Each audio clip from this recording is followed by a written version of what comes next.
Gente, a Isis, como todos estão vendo, é uma mulher negra. E por que eu friso isso? Porque a dificuldade é em dobro. Ela é bancária, diretora da Federação dos Trabalhadores do Ramo Financeiro, FETRAF, com base sindical aqui no CID Bancários de Porto Alegre.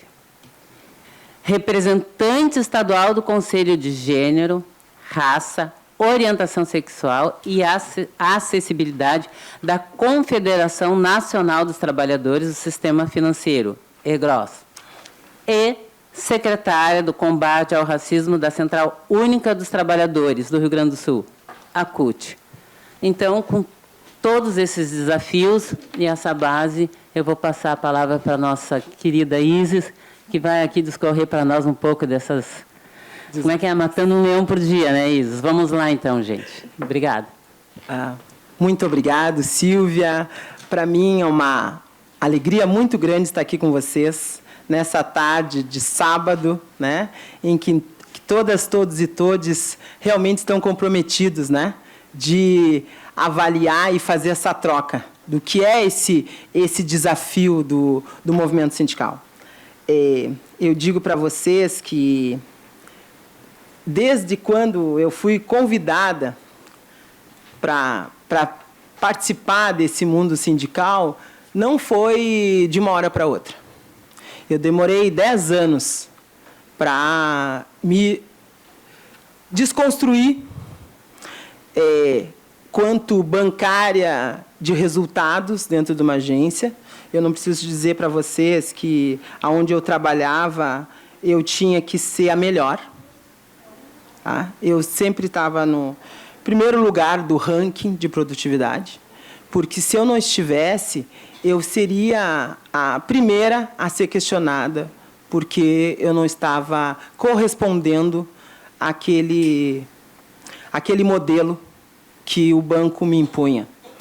E eu entrei muito jovem, e minha mãe sempre dizia para mim: minha filha, pode ser o emprego da tua vida, ou não. Mas, quando você for para lá, seja melhor. Porque a sociedade ainda não te vê como uma pessoa com real valor. Minha mãe sempre explicou isso para a gente. Então, eu sou formada, forjada, educada dentro de um princípio que a minha autoestima ela tem que estar bem estruturada. Porque o que eu sempre soube é que eu teria o não como resposta ou o porquê. Né? E hoje, depois de algumas décadas que eu me tornei dirigente sindical, o meu princípio sempre foi fazer com que o mundo do trabalho ele fosse o espelho da sociedade. Então, me incomodava que eu sempre me via sozinha nos setores, nos espaços que eu ocupava dentro do banco.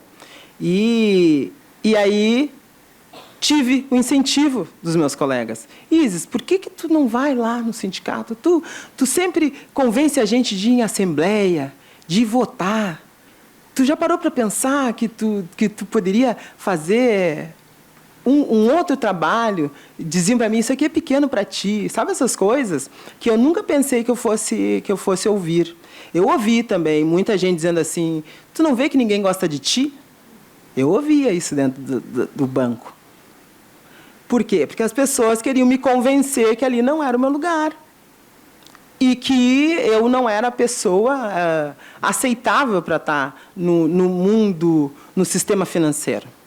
Né? Porque o sistema financeiro, as pessoas acham, não, é um outro status. É uma classe trabalhadora como qualquer outra, que sofre todos os tipos de violência, todos os tipos de assédio. E que bom que hoje a gente pode se colocar nesse lugar de uma realidade que é de todos e todas e todes. Né? E a gente... meu desafio dentro do movimento sindical sempre foi desacomodar, gente. Só o fato de eu estar aqui eu já sou prova que eu desacomodei um modelo pré-estabelecido. Às vezes as pessoas falam, a gente tenta, né, explicar o que é a importância da representatividade. É isso, ter eu e a Sílvia, duas mulheres pretas, colocando para um público que geralmente não ouvia o que a gente dizia, porque também foi construído socialmente que nós não tínhamos essa capacidade de fazer essa troca. Então, é muito, muito importante para nós estarmos nesse lugar, nesse momento. E o nosso norte sempre foi a resistência. Eu nunca me preocupei com que as pessoas queriam me convencer. Eu nunca me preocupei com isso. Eu tinha um objetivo e no momento que eu vi que eu poderia contribuir com o movimento sindical, eu abracei. E foi a melhor coisa que eu fiz na minha vida. E isso é o que eu sei fazer. A minha formação ela é sindical. Foi através do sindicato e do movimento sindical que eu descobri como a sociedade me enxergava, como ela funcionava, como a saúde da mulher e da mulher preta funciona. Foi através do movimento sindical. Não foi dentro da minha formação, do meu trabalho bancário. Não foi. Então, nós aqui, eu acredito que em sua maioria são dirigentes sindicais, nós temos que aprender a nos valorizar quanto dirigentes sindicais. O que tu é? Eu sou dirigente sindical. Ah, o que tu... eu represento o meu ramo dentro do sindicato. Ah, mas o que é o sindicato? Sindicato que organiza as relações de trabalho. O mundo do trabalho é organizado pelo movimento sindical. E é por isso que nós temos que sempre atualizá-lo. Nós estamos vivendo um momento de reconstrução do país, vencemos um neofascismo, né? Ainda convivemos com ele, mas os derrotamos. E o movimento sindical foi parte fundamental para que essa transformação acontecesse, para que essa recuperação da democracia acontecesse. E nós, mulheres, sabemos bem que nós somos não a maioria da população, mas uma população que se compromete e que é afetada em cada momento histórico que a gente tem crise.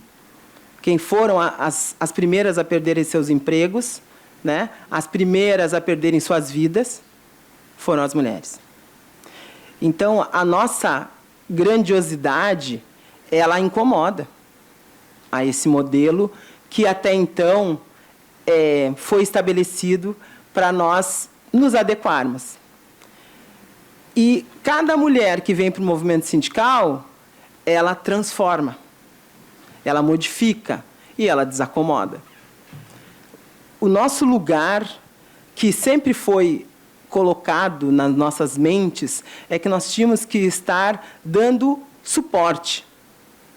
Nós tínhamos que dando a condição para os homens fazerem a luta. Só que nós despertamos que nós sempre fizemos a luta. E por que não ocupar o espaço legítimo? Nós não queremos tirar os homens, nós queremos compartilhar esses espaços com os homens. Porque nós temos qualificação, nós sabemos o que é necessário mudar. Nós temos alternativa de um mundo sindical mais real. Nunca esquecendo que cada uma de nós que nos tornamos dirigentes sindicais, nós não somos heroínas. Ninguém tem capa nem superpoderes aqui. Nós temos que respeitar nossa subjetividade quanto mulheres. Nossos limites, limite do corpo, limite da mente, limite das nossas vidas fora o nosso trabalho. Devemos desenvolver o autorrespeito sobre nós mesmas. Eu sempre digo, se eu não me respeito, ninguém irá me respeitar. E aí a gente tornando isso, a gente falando sobre isso, é fundamental, porque às vezes as pessoas nunca ouviram aquilo ali. É um conceito novo, é um conceito que nós, mulheres, temos que desenvolver e compartilhar com os homens. E nesse momento que a gente fala em formação, né, a gente, em momento algum, nós dissemos que os homens não eram bem-vindos. Só que aí se criam conceitos para distanciar, que são as ditas pautas identitárias, né? O que a pauta identitária é? Se tu identifica com aquilo, tu faz parte. Se tu não identifica, tu não acha relevante. Então, a nossa pauta não é identitária, a nossa pauta é social. A nossa pauta é transformadora. A nossa pauta é para que nós possamos garantir que o futuro, que é a juventude, que está aí entrando no mercado de trabalho ou se preparando para entrar nele, já tenha um lugar mais saudável, mais feliz de atuar. Vocês sabem que o mundo sindical ele foi criado para muito embate, né? Então, a gente entra aqui, a luta, vamos lutar, vamos transformar, vamos trocar, vamos mostrar para a população que não tem essa concepção de sindicalismo que o que a gente quer é garantir que todos e todas e todes tenham um trabalho decente, tenham uma satisfação de levantar todos os dias e ir para o seu trabalho, sem ficar com medo do gestor, sem ficar com medo que não está conseguindo se concentrar naquele dia, porque, senão, a gente vai criar os espaços de trabalho como um espaço de adoecimento. E a gente vê aí como está hoje em dia. A classe trabalhadora adoecida, a classe trabalhadora no esgotamento absurdo. E, quando a gente fala disso, a gente tem que falar do que causa. Existe o agente externo? Existe, porque nós não somos só o que a gente executa. Nós não somos só a nossa profissão. Nós somos pessoas fora do ambiente de trabalho. Então, o que a gente faz é administrar. Nenhum lado ele é menos difícil de lidar. Ele tem as suas mazelas, os dois lados. Porém, o que nós queremos é que, no mundo do trabalho, isso seja visto como uma forma de equalizar e suavizar a relação de trabalho e a relação do trabalhador quanto indivíduo. A gente sempre trabalha no viés de que o trabalho tem que ser decente. Em que sentido o trabalho decente? Né?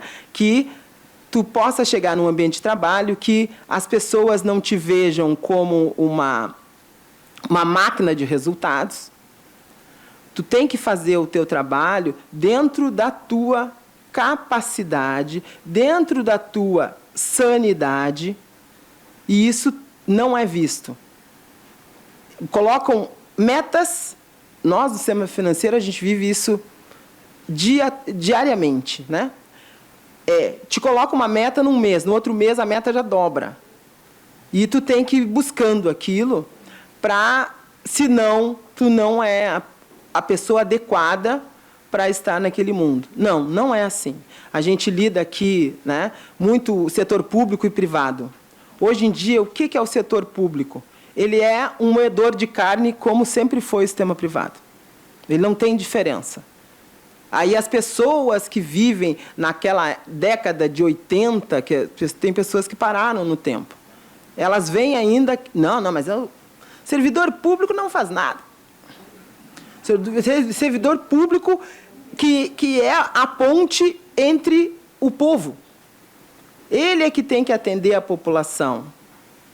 E ele se preparou para isso. Ele fez um concurso que não dizia para ele que ele tinha que aceitar ser desrespeitado, que o gestor lá, que geralmente não é um servidor público, tá?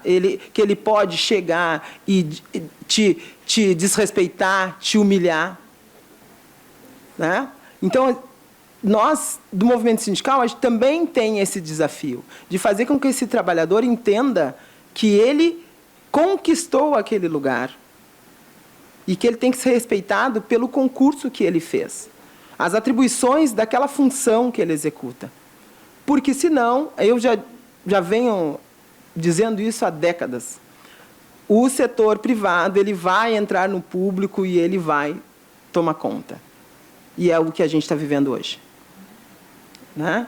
É o que a gente vive hoje. Então, quando eu digo, eu sou de uma família que só eu sou do setor privado.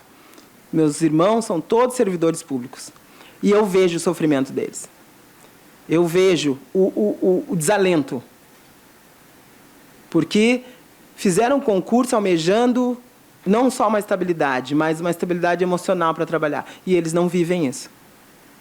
Eles vivem o tempo inteiro reformas ameaçando. A reforma administrativa ela é com esse viés de acabar com o setor público, tirar o compromisso do Estado com esses profissionais que se prepararam para servir a população. O servidor público não é para servir o Estado, ele é para servir o povo. Nossa Caixa Econômica Federal é para servir a população. É para garantir as políticas públicas que vêm através da Caixa. E é por isso que a gente luta pela Caixa. E aí as pessoas ficam, mas tu trabalha no Itaú, mas eu trabalho no Itaú, no setor privado, e sei do valor do setor público. Nós que não vivemos essa realidade, nós temos que valorizar. Não existe lugar mais importante do que o outro.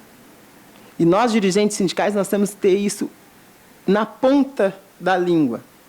Quando as pessoas vêm questionar, mas aquele servidor, ele está ali há décadas sem direito à substituição.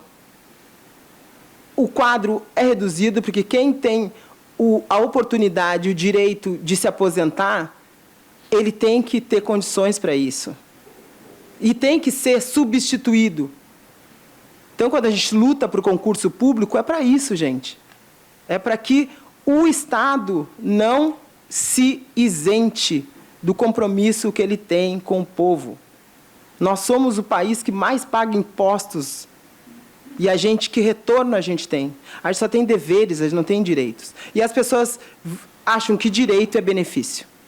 Direito é como diz a palavra. É teu, foi conquistado. Então, ninguém deveria tirar. Aí as pessoas veem, né, que tudo tem um sentido de ser. Quando a gente fala em reforma, né, vamos reformar a minha casa. Eu vou reformar, eu vou melhorar a minha casa. Aí eles usaram a palavra estratégica. Reforma da Previdência, reforma administrativa, reforma trabalhista. Todo mundo, vai ser agora o melhor dos mundos. E era uma deforma, né? Era deformar uma conquista tão antiga e tão valorosa que a classe trabalhadora conquistou, através de muita luta, de muita resistência e de muita troca, como a gente está fazendo hoje aqui. Então, eu, nessa minha pequena trajetória sindical, que eu estou há 12 anos no movimento sindical, e cada dia que passa, eu vejo da importância do meu lugar quanto dirigente. Não tem um dia que eu não tenha que estudar, que eu não tenha que me atualizar, que eu não tenha que ver como como hoje eu represento a Central Única dos Trabalhadores, eu não posso olhar só para o meu ramo. Eu tenho que olhar para todos. E eu tenho que olhar para aqueles que não são organizados como nós, que ainda vivem na informalidade, mas que são cobrados igual, pagam os mesmos impostos e são vistos como irrelevantes na cadeia produtiva do trabalho. Isso é um desafio muito grande do movimento sindical também. Como a gente representa essas pessoas? Como a gente acolhe essas pessoas? Como a gente diz que eles fazem parte do desenvolvimento do município, do Estado e do país? As pessoas não veem isso. Elas trabalham como se elas estivessem num formigueiro, carregando essa folhinha ali, e elas não têm essa concepção que elas têm que ter o devido reconhecimento da sociedade. Quando eu discuto muito nos espaços dos bancos, quando a gente vai discutir sobre financiamentos, né? Eles falam, não, mas que tem uma rede de financiamento para o empreendedor. Aí tu vai lá dentro desses financiamentos, o que é considerado um empreendedor por banco? É quem é uma pessoa jurídica e que tem funcionários. Como é que uma mulher negra que está ali vendendo o produto que ela mesma produz, ela vai se enquadrar se ela não tem funcionários. É ela por ela. Se ela não produz aquilo ali, ela não come, ela não alimenta seus filhos. Aí as pessoas acham, não, mas eu sou uma empreendedora. Se tu não é vista como empreendedora em termos de direitos, tu é só uma massa de manobra ali, uma pessoa que está sobrevivendo, né, sem ter o seu real valor quanto que produz. Então, é uma luta em glória a gente fazer com esses autônomos, né, como eles gostam de botar outras palavras lindas, né, eu sou autônoma. Autônoma do quê? Se tu não consegue, se tu não trabalhar, tu não come. Aí a gente vai entrar para a importância das políticas públicas, que elas são necessárias. As políticas públicas ligadas às mulheres e às pessoas invisibilizadas, elas são fundamentais porque o mercado de trabalho não dá conta de inserir todas as pessoas. Pelo contrário, ele quer isso, ele quer que a gente se fragmente em categorias, né? Porque aí as categorias mais abastadas, as categorias que têm mais benefícios, elas sejam vistas de uma forma negativa para aqueles que estão ali na sua luta diária e que não tem ninguém que vá garantir uma assistência médica, um auxílio, um vale-refeição. Não tem. As pessoas produzem e, se não trabalham, não comem. E não alimentam seus filhos, não alimentam a sua família. Então, quando a gente pensa nisso, a gente tem que ver que o próprio movimento sindical ele não está mais dando conta de uma classe trabalhadora. E é por isso que a gente conta, né, e vai vendo, diminuiu os sindicalizados, diminuiu as pessoas que contribuem para o sindicato. Mas o sindicato está indo nesses territórios? A gente vai lá porque eu sou bancária, mas a minha família não é inteira de bancários. Né? Eu tenho parentes que podem estar desempregados. E se tu não enxerga para eles, tu não está lidando com a realidade. E nós temos esse desafio da gente sair da nossa bolha, da nossa categoria, e olhar para a classe trabalhadora num todo. A gente tem que acolher, a gente tem que usar a máquina, a nossa máquina sindical, para fazer com que as pessoas entendam o porquê da nossa importância nessa cadeia produtiva, nesse mundo do trabalho. Então, eu sempre, das minhas falas, eu sempre digo que é fundamental, primeiramente, nós reconhecermos o nosso valor quanto dirigentes sindicais. Nós não podemos esconder que somos dirigentes sindicais. Porque as pessoas vão perguntar, o que é um dirigente sindical? O que faz o dirigente sindical? Eu fiz isso quando eu decidi entrar para o mundo do movimento sindical. Eu sentei com a minha família e expliquei o que eu ia fazer. Esse vai ser o meu trabalho agora. Porque o sindicato, enquanto vocês estão aqui, enquanto nós estamos conversando, almoçando, brincando, tem alguém que está garantindo a subsistência do trabalho de vocês. Esse é o movimento sindical. Esse é o papel do movimento sindical. É de vigilância. A gente não tem um dia que a gente consegue dormir sem pensar nos ataques que o sistema, o neoliberalismo, o capitalismo quer fazer com a classe trabalhadora. Então, essa é a nossa importância. Nós temos que ter isso em mente. E não deixar a vaidade subir para a cabeça, né? Não, eu sou dirigente sindical, então o outro não é ninguém. Não, nós somos complementares. Nós temos que olhar para esses trabalhadores que estão lá na base sindical, estão lá sofrendo as violências, que estão lá sofrendo as mazelas da organização do trabalho, e nós tentarmos melhorar essas relações. Hoje a gente vê, né, assédio moral, assédio sexual, como se fosse naturalizado. dentro da relação de trabalho. A gente diz que é errado, mas a gente não sabe combatê-lo. Nem na parte jurídica consegue, muitas vezes, caracterizar. Eu me lembro que final dos anos 90, início de 2000, era a questão da Ler Dort. Quando a gente conseguiu fazer um nexo causal entre uma doença ocupacional e o trabalho, aquilo foi uma conquista absurda. Hoje a gente sofre o sofrimento psíquico.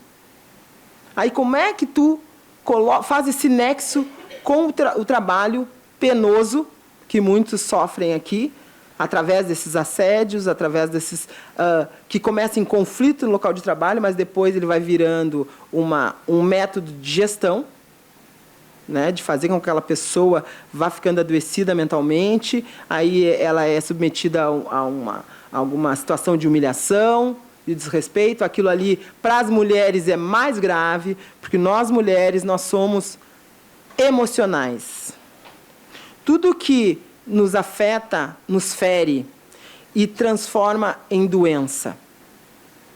Os homens, eles conseguem driblar melhor, porque eles não têm a mesma fisiologia que a gente. Nós somos viscerais, nós temos esse órgão chamado útero, que mexe com as nossas emoções, que mexe com todo o nosso sistema nervoso. E aí, quando nós fomos inseridas no mundo do trabalho, isso não foi levado em consideração. Pelo contrário, foi feito como um impeditivo, como uma fragilidade. Ah, fulana está de TPM, não dá nem para falar com ela. Tem que falar com ela e entender que aquilo ali só ela sente. Que às vezes, ela chega no trabalho e ela teve que enfrentar horrores de problemas na família, onde ela, às vezes, é a única pessoa que administra. Quantas mães solos tem aqui? Se podem se considerar. Se não tem... uma lá levantou a mão, 2, 3. Nós não devemos ter vergonha de dizer que nós somos mãe solo, mas nós devemos transformar. Nós devemos lutar pelo compartilhamento. Nós não podemos mais lidar como as nossas mães diziam. Não, eu vou criar meus filhos sozinha e vou dar conta. Não, tu não dura. Não dura, porque, para começar, ninguém faz filho sozinho. Todo mundo faz com o outro ser. Aí, no momento que tu faz, tu tem que tratar de uma maneira que seja natural o compartilhamento. Não uma premiação para o homem quando ele cuida de uma criança que ele ajuda a botar no mundo. Nós, mulheres, nós temos que ir nos desconstruindo quanto isso. Quando tu te propõe a ser mãe, tu tem que pensar nisso. Não, é o meu filho. Não. Tu gerou aquele filho com uma outra pessoa e vai colocar ele no mundo. E ele não pode ser... Você, mulher, não pode ser responsabilizada por todos os caminhos daquela pessoinha que vocês botaram no mundo. A gente sabe que tem vários problemas de relação familiar que está ligada também a essa opressão de gênero que a mulher trabalhadora sofre, que é a alienação parental, né? Não sei se todos sabem o que é isso, mas é muito presente na vida das mulheres. Isso tem que ser tratado, isso tem que ser dito, para que aquela mulher que está tendo que administrar aquela vida que ela escolheu da maternidade, não ser um impeditivo para ela ascender no trabalho que ela executa. Tu não vai conseguir ter a mesma atenção, a mesma concentração, tu sabendo que tu está tendo que resolver o problema da vida de uma criança, de um adolescente que tu botou no mundo. Isso não é pouco, gente. Se nós não falarmos isso com os homens, com os nossos companheiros, com os nossos colegas de trabalho, eles vão fingir que eles não compreendem isso. Ah, então tá, então eu vou ter que te carregar no colo agora, então, porque tu teve filho porque tu quis. Né? Porque eles dizem.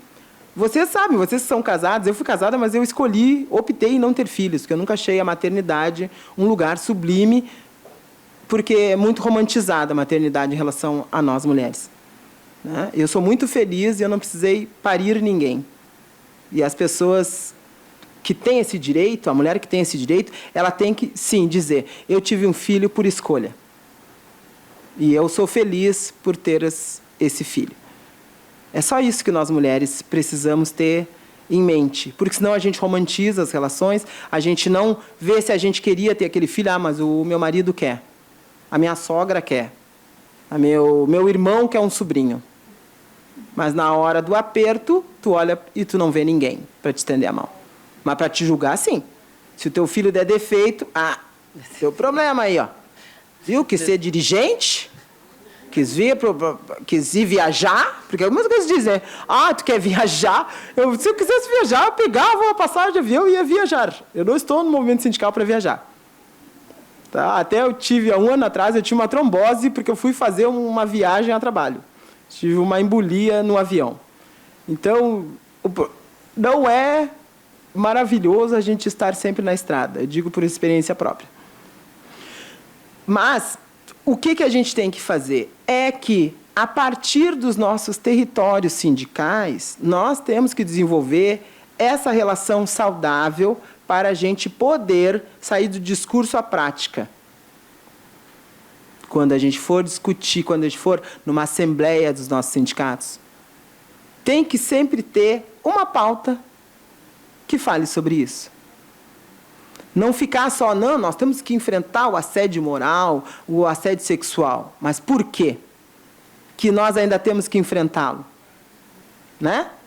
Porque a gente, de uma certa forma, a gente valida a ação de um gestor que é assediador. Ele não pode ser, quando a gente recebe uma denúncia aqui nos sindicatos bancários, a gente não pode se contentar com a transferência dele. Ele não é uma pessoa preparada para estar ocupando o cargo que ele ocupa. Então, ele não pode estar lá. Mas, se ele vai ser transferido, significa que ele está sendo valorizado pela gestão e que ele vai executar aquilo em outro lugar. Não vai mudar. E a mesma coisa no movimento sindical. No movimento sindical, se a gente percebe que existe numa direção sindical um diretor ou diretora, tá? Que executa essas perversidades, ele não está sendo um dirigente sindical. Ele está reproduzindo o que no discurso, ele diz que o patrão não faz. Mas, dentro dos sindicatos, a gente sabe que existem esses conflitos no local de trabalho e essas violências organizacionais, que são, numa direção de sindicato, uma reunião, a mulher pedir a fala e ninguém ouvi-la. Ou vir um homem e querer explicar o que ela está explicando. Isso aí é uma violência absurda. Nessa minha década de dirigente sindical, quando faz isso comigo, eu me calo. E fico esperando aquele companheiro se tocar, que ele não tem que questionar minha fala, nem falar por mim. O silêncio constrange, gente. Se tu continuar falando, ele vai falar mais alto que tu, e daqui a pouco tu vai ficar com uma descontrolada. E são estratégias, infelizmente, que alguns homens fazem conosco. E quando uma mulher fala, a outra dirigente, ela pode discordar do que aquela companheira está falando. Mas ela não pode enfraquecer aquele momento dela. Depois tu diz, fulana, que tu falou ali, não é bem assim. Mas tu chegar e pedir a fala e contestar a companheira, eles dão risada da gente. Viu? Nem elas se entendem. É bem assim. Tá? Isso aí são estratégias, gente, que o patriarcado colocou, e os homens, aqui não é questão de culpa, é questão de, é uma zona de conforto para mim eu desqualificar a companheira? Tem muitos que acham que é. Tem muitos que acham que as mulheres ainda não estão preparadas para estar em espaços de decisão e comando. Eu não vejo isso aqui como um poder. Não vejo como poder, mas é um poder de decisão. É um poder de comando, é um poder de diretriz. Esse é o nosso espaço. Então, nós temos que ser respeitadas por isso. Se nós representamos a maior porcentagem da classe trabalhadora, nós temos que estar nos espaços de visibilidade, de representatividade. E uma mulher tem que ajudar a outra. Às vezes, a mulher ela tem ímpeto, mas ela ainda se sente insegura aqui. Ela ainda não teve o conhecimento necessário para determinado assunto. Se ajudem. Não reproduzam o que os homens fazem, que eles têm o conhecimento e eles sentam em cima do conhecimento deles. Eles não compartilham. Eu não cheguei aqui porque nenhum homem me incentivou ou me orientou a estar aqui, gente. Eu estou aqui porque eu resisti, porque eu questionei e eu vi que o meu lugar era importante de estar no movimento sindical.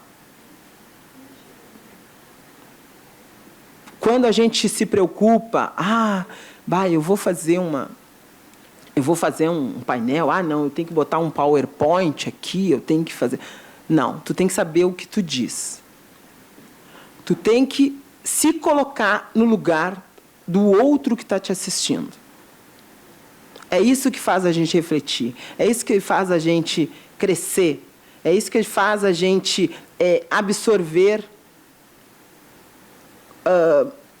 assuntos e conceitos e ideias que a gente achava que não era importante. Então, eu aqui nessa tarde, eu vim disposta a isso. Eu vim disposta a ver que o meu lugar como trabalhadora e o de vocês, ele pode ser um lugar mais feliz. Todos nós viemos no mundo para ser felizes. Ninguém veio no mundo aqui para sofrer, para ser humilhado, para ser diminuído. Todos nós viemos para ser felizes e tem espaço para isso. Enquanto a gente questiona um ao outro, critica um ao outro, julga um ao outro, o outro lado está rindo de nós. Porque eles sabem se organizar e eles sabem convencer as pessoas a não serem sujeitos de direito, de ideias, de transformação. Eles fazem isso o tempo inteiro nas redes sociais, nas mídias, o tempo inteiro. Tu não é ninguém, tu não é ninguém, tu não é ninguém, tu não é ninguém, tu tem que aceitar o que te dão, né? Pérolas aos porcos, como diz a expressão. Nós estamos aqui porque a gente não pensa dessa maneira. Nós estamos aqui porque a gente valoriza a nossa trajetória. E não é porque é mérito nosso. Não, porque nós entendemos que nós somos aqueles que fazem a diferença, que fazem o contraponto, que fazem as pessoas despertarem que não é bom nós nos adequarmos e muito menos nos acomodarmos. Seja por questão de etária, seja pela questão de gênero, seja pela questão da sua orientação sexual.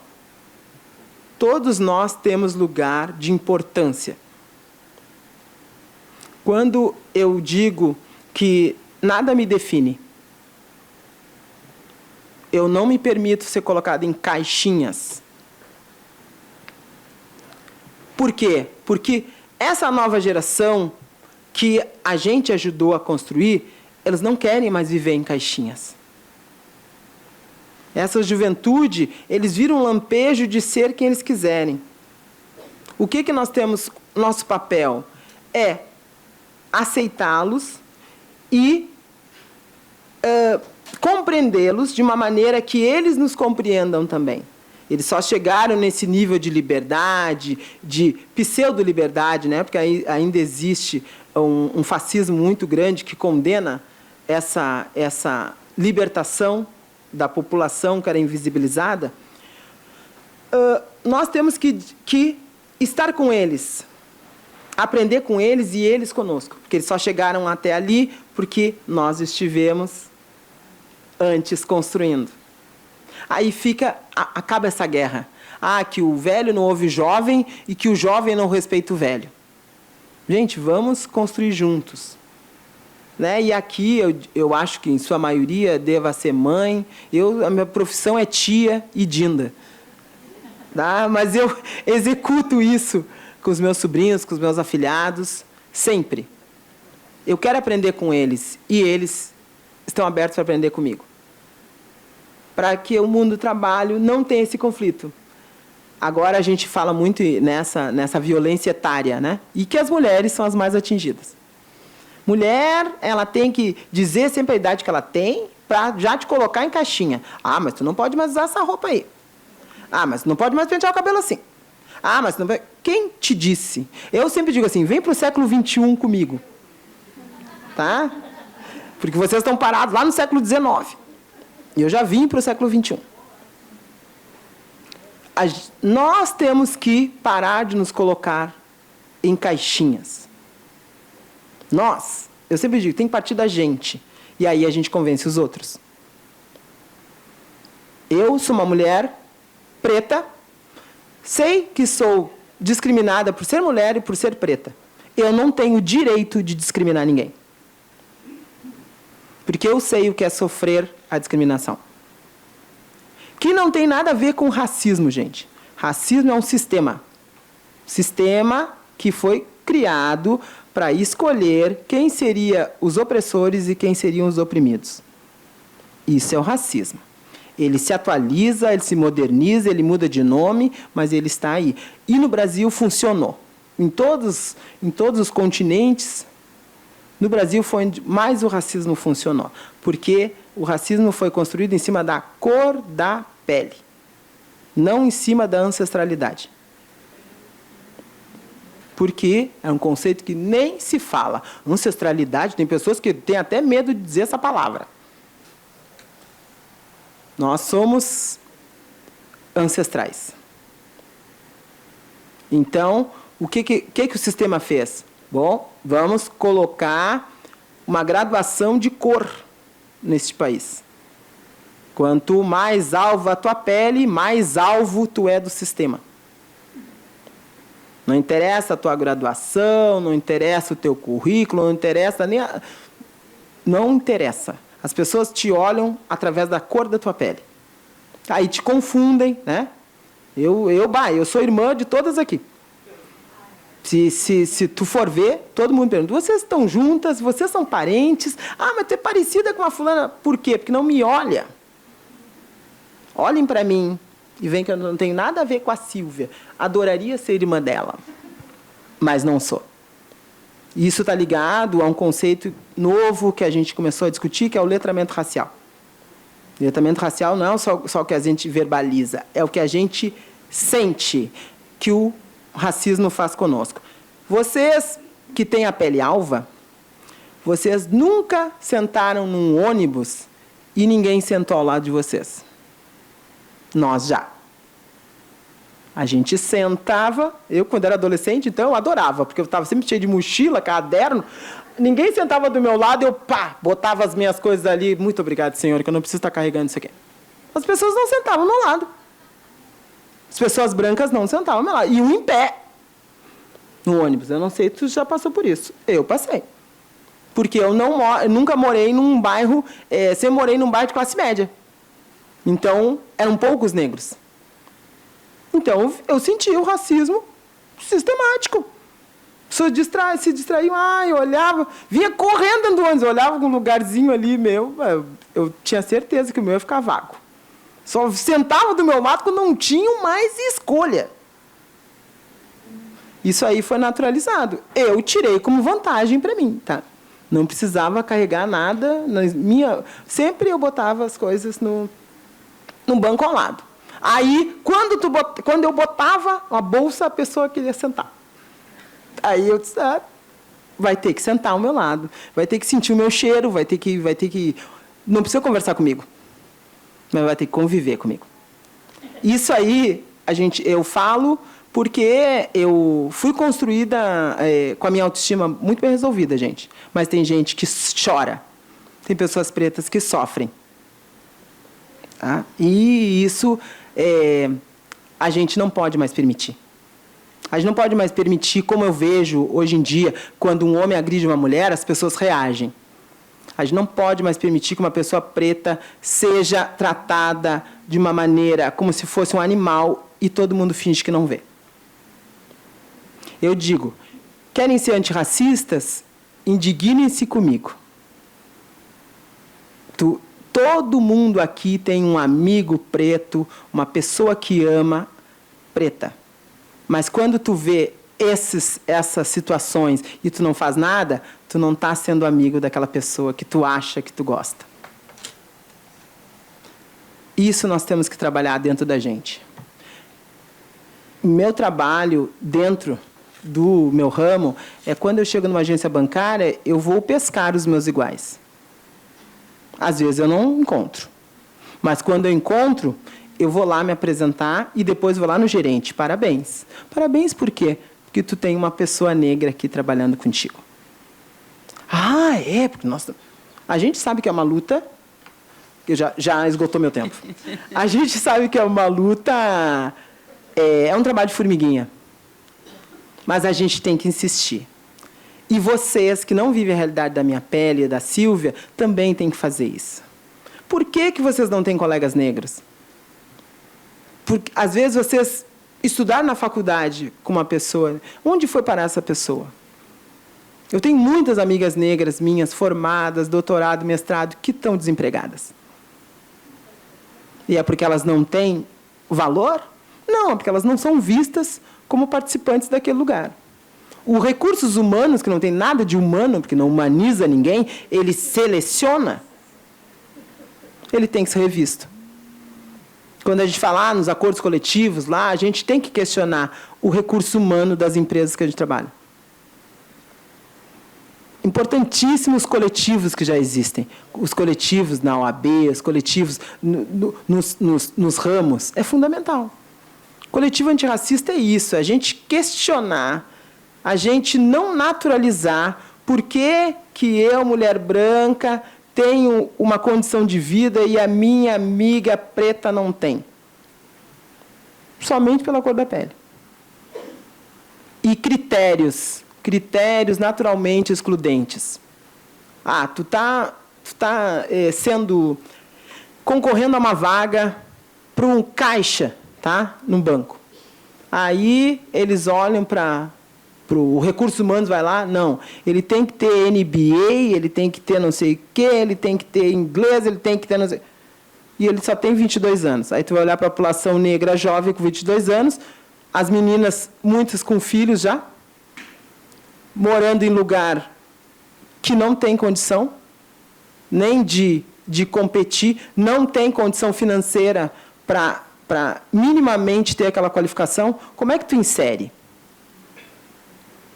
Vamos ter que diminuir a qualificação? É um caso a se pensar.